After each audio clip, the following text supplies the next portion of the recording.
एक तरीके से बीजेपी की तरफ से पहली प्रतिक्रिया है मालेगांव बम धमाके पर जो फैसला आया है उस पर बीजेपी की यह प्रतिक्रिया। निशाने पर बीजेपी ने सीधे कांग्रेस को लिया है और हिंदू आतंकवाद, भगवा आतंकवाद ये सिर्फ और सिर्फ एक कांग्रेस का शगुफा था, यही कहकर कांग्रेस की घेराबंदी बीजेपी की तरफ से शुरू कर दी गई है। मेघा।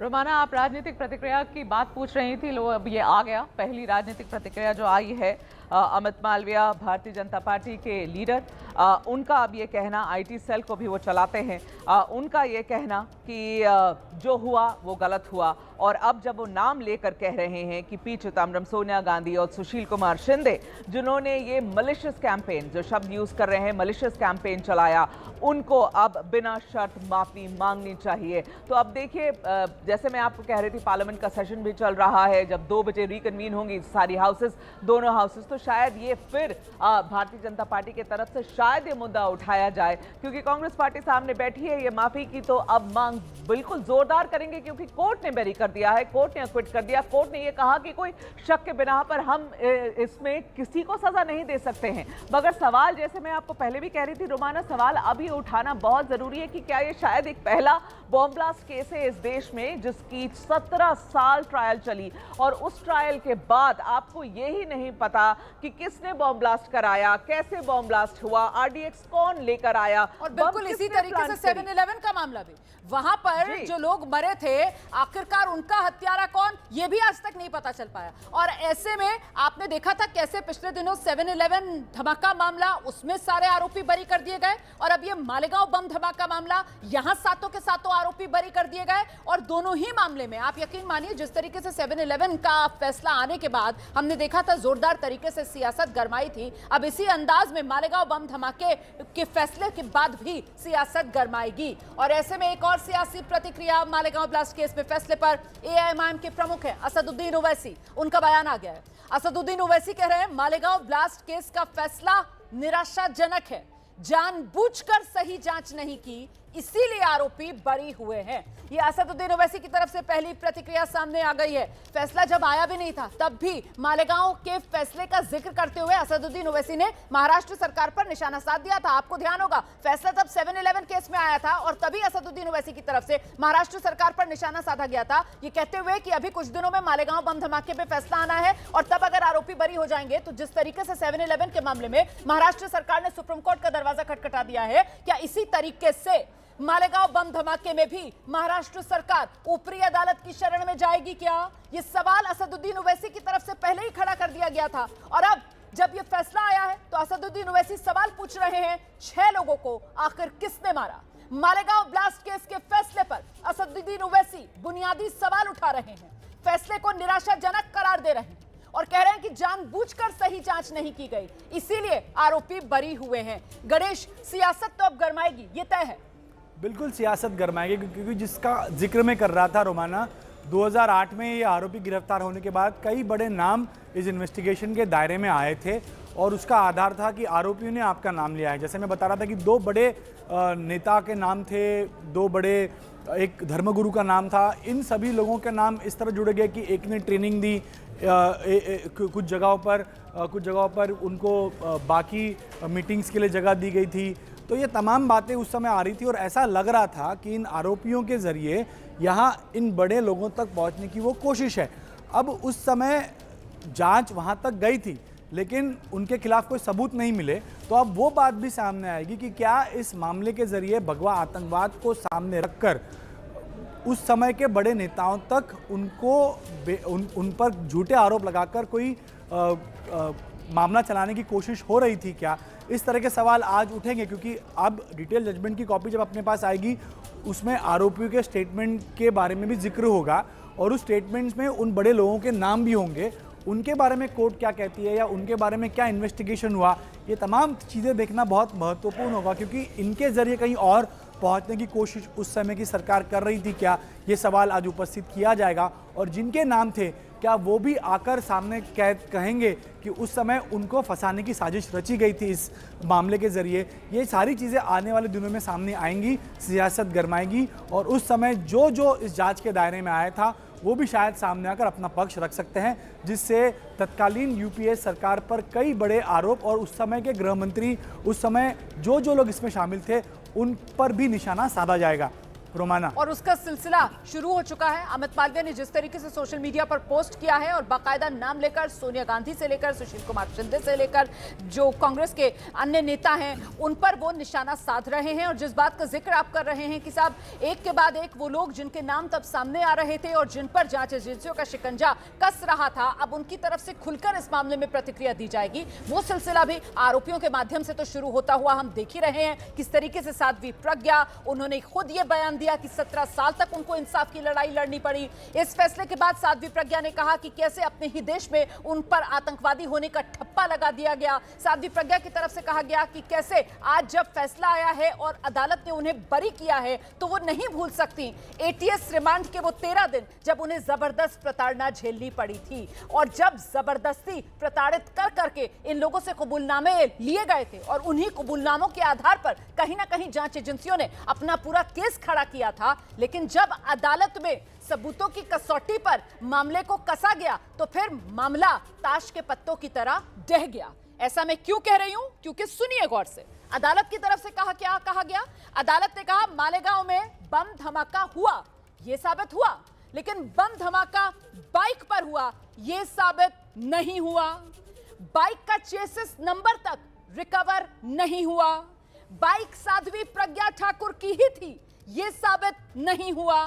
आरडीएक्स कर्नल पुरोहित लेकर आए, यह साबित नहीं हुआ। ब्लास्ट से पहले इन आरोपियों ने बैठक की, साजिश रची, षड्यंत्र रचा, यह साबित नहीं हुआ। मतलब जो कहा जा रहा था जांच एजेंसियों की तरफ से, जांच एजेंसी सबूतों और गवाहों के जरिए अपनी कही बात को साबित नहीं कर पाई और इसीलिए सबूतों के अभाव में सभी 7 आरोपी बरी कर दिए गए हैं। यह बड़ा फैसला है जो एनआईए कोर्ट ने सुनाया है। तो 7 आरोपी और सभी 7 आरोपी बरी कर दिए गए। इसमें हाई प्रोफाइल आरोपी पूर्व सांसद साध्वी प्रज्ञा ठाकुर, सेना के सर्विंग कर्नल थे लेफ्टिनेंट कर्नल पुरोहित, वो बरी कर दिए गए हैं। मेजर रिटायर्ड उपाध्याय वो बरी कर दिए गए हैं।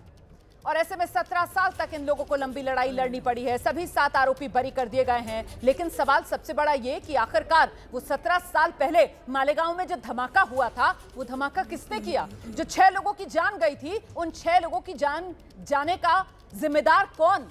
6 लोगों का हत्यारा कौन? साजिश किसने रची थी? आरडीएक्स कहां से आया था? धमाका कैसे हुआ था? धमाका किसने किया था? दहशत किसने फैलाई थी? और मालेगांव बम धमाके के बाद जांच जो आगे बढ़ी थी और हिंदू आतंकवाद, भगवा आतंकवाद की जो बातें कही गई थी, वो सब शिगुफा, और शिगुफा जो अब आज अदालत ने अपने फैसले के जरिए साबित कर दिया है, सिर्फ और सिर्फ जो हवा हिंदू आतंकवाद का बनाया गया था, इसके लिए जिम्मेदार कौन? इसका सियासी तौर पर तो जवाब मिलना शुरू हो गया है क्योंकि बीजेपी सीधे सीधे निशाने पर कांग्रेस को ले रही है और कांग्रेस के आला नेताओं का नाम लिखकर अमित मालवीय की तरफ से कहा जा रहा है माफी मांगिए देश से। आज मेरे परिवार के साथ साथ हम सनातनी हिंदुओं के समस्त परिवार में एक दिवाली जैसी खुशी है। आज हम दिवाली मना रहे हैं और समस्त हमारा हिंदू समाज मनाएगा, क्योंकि पूरे समाज को कलंकित करने के लिए कांग्रेस की सरकार ने 2008 में मालेगांव ब्लास्ट की घटना में हिंदू आतंकवाद नाम का जो है वो षड्यंत्र चलाया था और उस षड्यंत्र का आज संपूर्ण रूप से पर्दाफाश हो गया। हमारे माननीय न्यायालय के द्वारा सभी आरोपियों को बरी कर दिया गया। आज के दिन की खुशी को हम शब्दों में व्यक्त नहीं कर सकते हैं। ऐसी प्रताड़नाएं जो मानव के रोंगटे खड़े करने से भी बढ़ करके जो सुन करके, एक बार तो हमारी साध्वी जी की वार्ता को सुन करके बहुत से परिवार का फोन आया कि जब वो शब्दों में इस तरह थोड़े से बता रही है तो उनके साथ किस प्रकार की उस समय प्रताड़नाएं हुई थी 2009-10 में। तो ऐसी प्रताड़नाओं, ऐसे कष्ट को सहन करते हुए भी हमारे समाज के सन्यासी ने अपने धर्म बल से, अपने समाज बल से जो विपक्षी जो कांग्रेसियों उस समय के कांग्रेसी सरकार का षड्यंत्र था उस पर विजय प्राप्त किया है। इससे बड़ी खुशी हमारे जीवन में और दूसरी कोई नहीं हो सकती है। इस तरह से प्रोपोगेंडा चलाया गया था जिस प्रकार से कांग्रेस हिंदू आतंकवाद पे बात कर रही थी। प्रोपोगेंडा तो स्पष्ट था कि हिंदू समाज आतंकवादी होते हैं और हिंदू समाज को आतंकित करने के लिए, डराने के लिए, उनके मन में भ्रम फैलाने के लिए सन्यासी को गिरफ्तार किया गया, मेजर उपाध्याय को गिरफ्तार किया गया, कर्नल पुरोहित को गिरफ्तार किया गया, संघ प्रचारक समीर कुलकर्णी को गिरफ्तार किया गया। उसके साथ समाज में और समाज को मजबूत करने जा रहे जितने सारे लोग उस समय सामाजिक कार्य में लगे थे उनको गिरफ्तार करके और उनको प्रताड़ित करके समाज में यह एक विचार फैलाने का प्रयास किया जा रहा था, प्रभाव बनाने का काम किया जा रहा था कि हिंदू आतंकवादी होते हैं। लेकिन आज हमारे माननीय न्यायालय ने यह स्पष्ट कर दिया, दुनिया को एक संदेश दे दिया कि सर्वे भवन्तु सुखिनः, सर्वे सन्तु निरामयाः, सर्वे भद्राणि पश्यन्तु, मा कश्चित् दुःख भाग् भवेत्। यह जो हमारी वेदवाणी है इसको हमारी न्यायपालिका ने चरितार्थ कर दिया। इसलिए हम सबको आज अति प्रसन्नता है। जिस तरह से बात की जा रही थी कि साध्वी जी को सख्त से सख्त सजा दी जाएगी, कितना प्रताड़ित किया गया था जेल के अंदर, किसके द्वारा?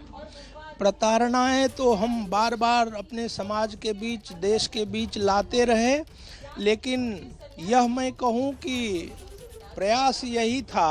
और हमारे देश में दो धरे हैं,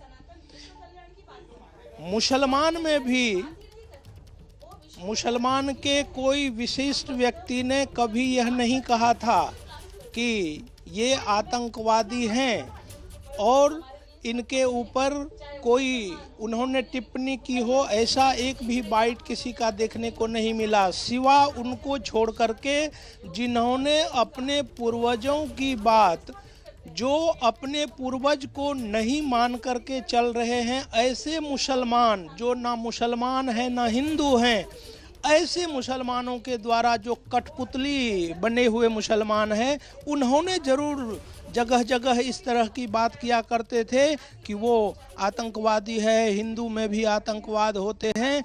उनके मुंह पर हमारे न्यायालय ने करारा तमाचा मारा है और हमारे समाज को यह बल दिया है कि हमारा समाज कभी आतंकवादी नहीं हो सकता है। और दुनिया चाहे किसी भी षड्यंत्र को करके समाज को डराने धमकाने का प्रयास करे, हमारा समाज धर्म के रास्ते को छोड़ करके अधर्म का रास्ता नहीं अपना सकता है। यह आज के माननीय न्यायाधीश के वक्तव्य ने साबित कर दिया। किस प्रकार से साध्वी जी को लेकर राजनीति तक की गई थी? राजनीति पूरी तरह से इसी की थी, कांग्रेस की सरकार जाने वाली थी। सोनिया विदेशी मायनों जो है वह उसका कोई अस्तित्व हमारा समाज स्वीकार नहीं करता है। हमारा समाज अब जग गया है, हिंदुत्व को लेकर के अपना धर्म ध्वज फहराने के लिए कृत संकल्प हुआ है।